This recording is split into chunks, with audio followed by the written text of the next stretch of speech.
જય Ganesh, happy morning. આજે આપણે વાત કરીશું મૂળાંક 8ના નેગેટિવ કેરેક્ટરિસ્ટિક્સ બાબતે.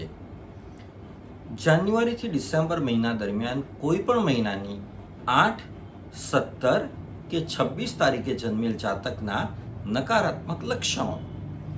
8 મૂળાંક એ શનિનો નંબર છે.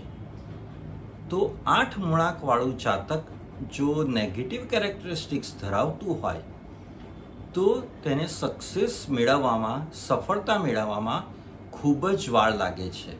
That success is delayed. તેઓને જોબમાં, પ્રોફેશનમાં સફળતા મેળવતા ક્યારેક 37 વર્ષ, 40 વર્ષ, 45 વર્ષ કે 50 વર્ષની ઉંમર થઈ જાય છે.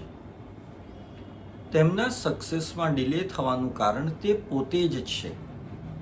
મૂળાંક 8 વાળું જાતક જો નેગેટિવ કેરેક્ટરિસ્ટિક્સ ધરાવતું હોય તો તે પોતે જ પોતાનું દુશ્મન છે.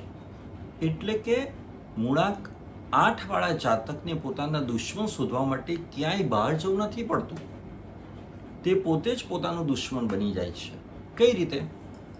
મારી પાસે ઘણા બધા 8 મૂળાંકવાળા જાતકો ક્લાયન્ટ તરીકે આવતા હોય છે. અને જ્યારે એ લોકોને સોલ્યુશન બતાવું, રેમેડી બતાવું તો એ લોકો સામે આર્ગ્યુમેન્ટ કરશે. અમે આ રેમેડી કેમ કરીએ? આ રેમેડી કરવાથી શું ફાયદો થશે? અમે મારું નામ કેમ બદલીએ? મોબાઈલ નંબર બદલવાથી કોને કોને શું ફાયદો થયો છે? વગેરે વગેરે. એટલે મૂળાંક 8 વાળું જાતક જિદ્દી હોય છે. તે કોઈની વાત માનતું નથી. ખૂબ જ ચક્કી વલણ ધરાવે છે.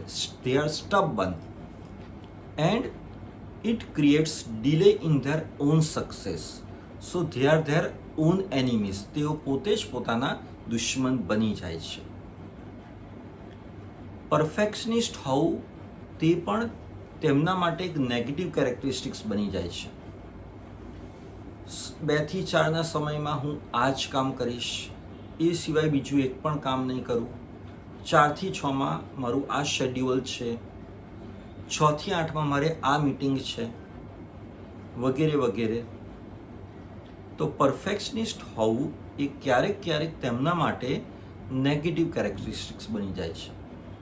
મૂળાંક 8ને લોખંડ સાથે સરખામણી કરવામાં આવી છે, કારણ કે લોખંડ ક્યારેય મોલ્ડ ફોલ્ડ નથી થતું. તેવી જ રીતે મૂળાંક 8 વાળા વ્યક્તિઓ પરિસ્થિતિ પ્રમાણે બદલાતા નથી. સોનું હોય તો તે મોલ્ડ ફોલ્ડ થઈ જાય છે. Gold always fold or mold as per the situation. But iron it never fold or it never mould.